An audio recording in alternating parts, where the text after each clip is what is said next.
de desprezo e falta de misericórdia, que o Papa sempre disse, a palavra é misericórdia. Essas pessoas nem sabem o que é misericórdia e nem comida. Obrigado, candidato. Obrigado, candidato. Podem voltar aos seus lugares. Aqui nessa noite vocês já viram, né? Nunca os candidatos estiveram tão perto uns dos outros. É esse o jogo. Quem vai dirigir uma cidade como São Paulo vai ter que administrar problemas muito maiores do que sentar do lado do adversário. Então, aqueles estão sentados perto, vão ter que passar para cá, vão ter que passar para lá, vão ter que voltar e está tudo bem. Vamos nessa.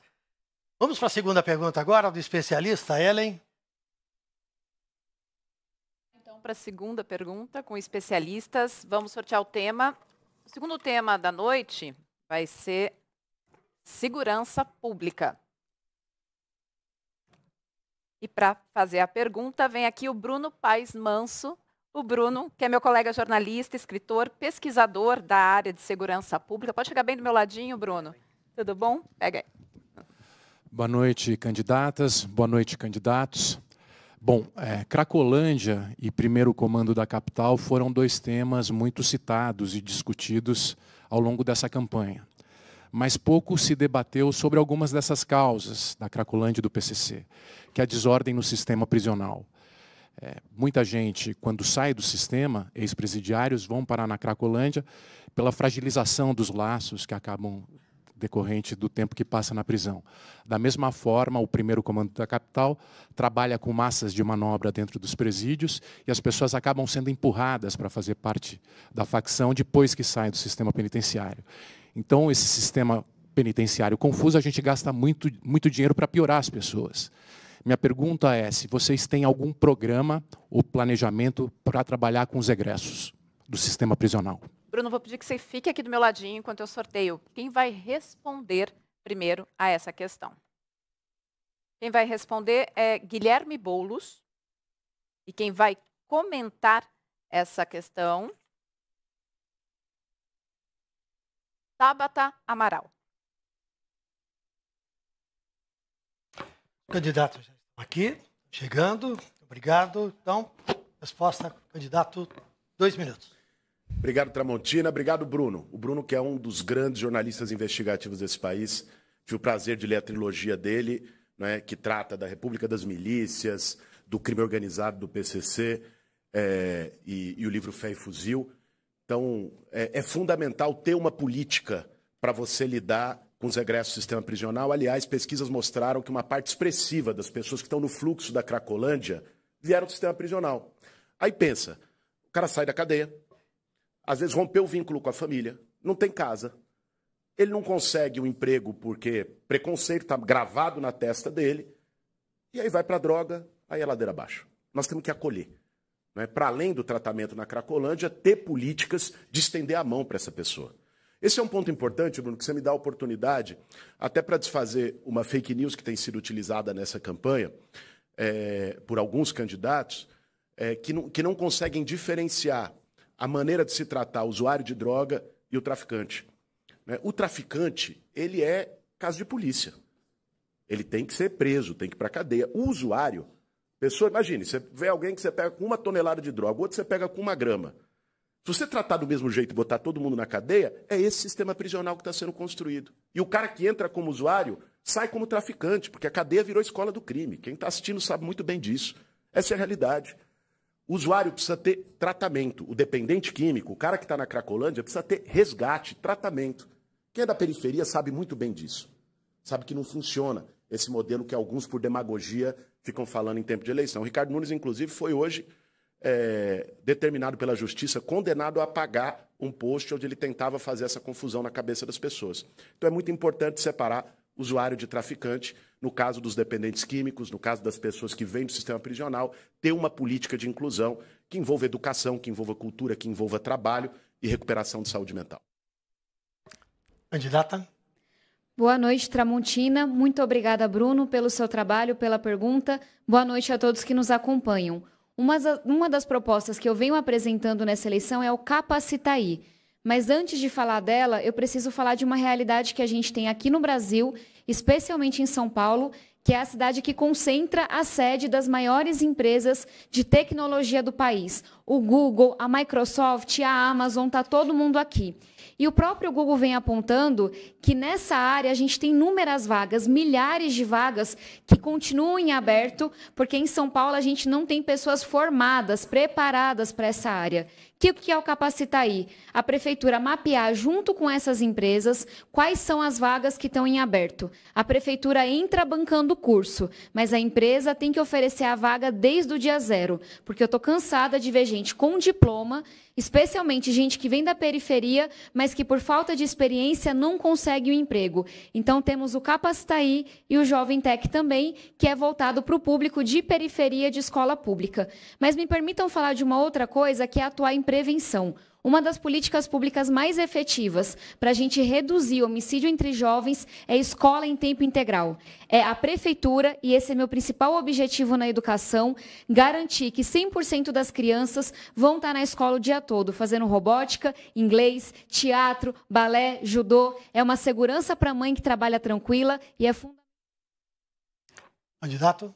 Eu concordo com a Tabata nesse ponto. Prevenção é muito importante. E na prevenção, gente, entra cultura. Quantas histórias a gente não conhece de pessoas que estavam indo para o caminho errado, estavam indo para o crime, para o abuso de droga, e a cultura salvou.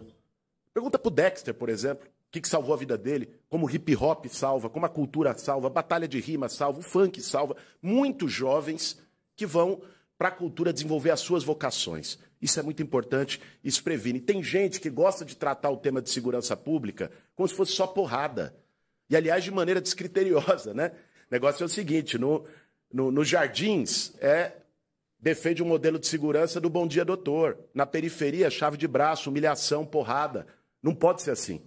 Eu defendo um modelo de segurança que torne as pessoas seguras, por isso nós vamos dobrar a GCM, mas que trate todo mundo igual.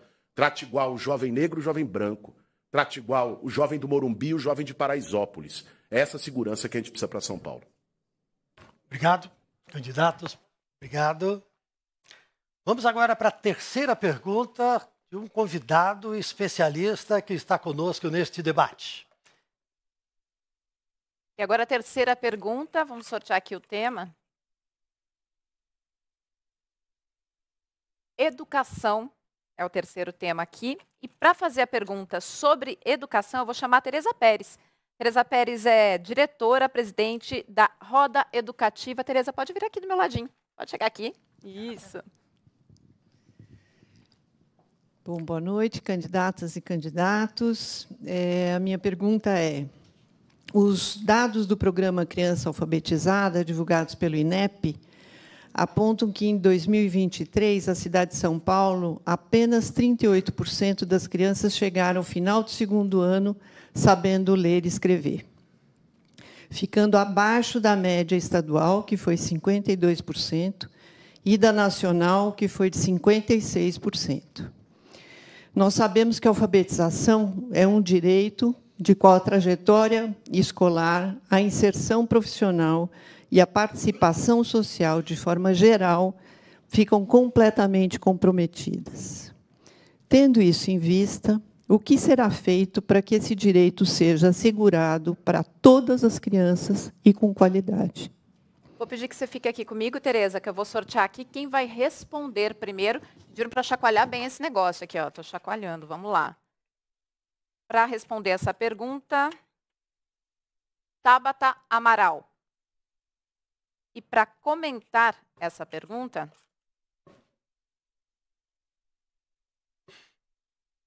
Ricardo Nunes.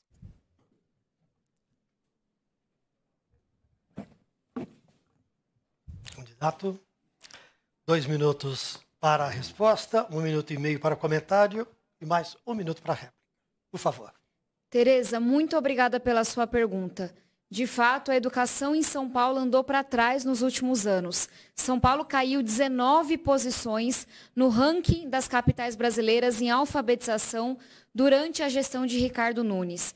Ricardo Nunes vai ser o primeiro prefeito da nossa história, desde que o IDEB, que é um indicador muito importante da educação, foi criado, a entregar resultados piores em português e matemática, em anos iniciais e finais, do que aqueles que ele recebeu.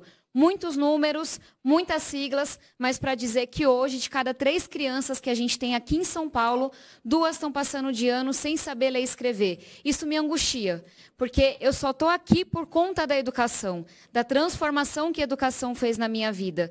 E eu vi no Congresso Nacional, nesses 6 anos, que se a gente não coloca a pauta da educação embaixo do braço, ela não avança, porque criança não faz lobby, pai e mãe não faz lobby, mas é justamente a educação a arma mais poderosa que a gente tem para mudar a nossa realidade. O que eu farei como prefeita, se Deus me der essa oportunidade, o povo também, é primeiro foco total na alfabetização, é avaliação bimestral, é reforço, é tutoria, focando principalmente naqueles alunos que estão no 5º, 6º, 4º ano e ainda não sabem ler e escrever. O segundo passo, eu já falei aqui, é a gente, em 4 anos, aumentar em quase 10 vezes o número de alunos que estão em escola em tempo integral. De novo, é uma segurança para a mãe, mas é fundamental para o desenvolvimento, para aquela criança ter gosto pela leitura, pela educação. Temos também uma proposta de que, uma vez por ano, o melhor aluno de cada escola, para começar, possa fazer intercâmbio fora do país. O que eu quero? Que na escola pública da cidade mais rica do país, nossas crianças possam sonhar, voar sem limite nenhum. É só assim que o filho do pobre vai ter a mesma chance, a mesma oportunidade que o filho das regiões nobres.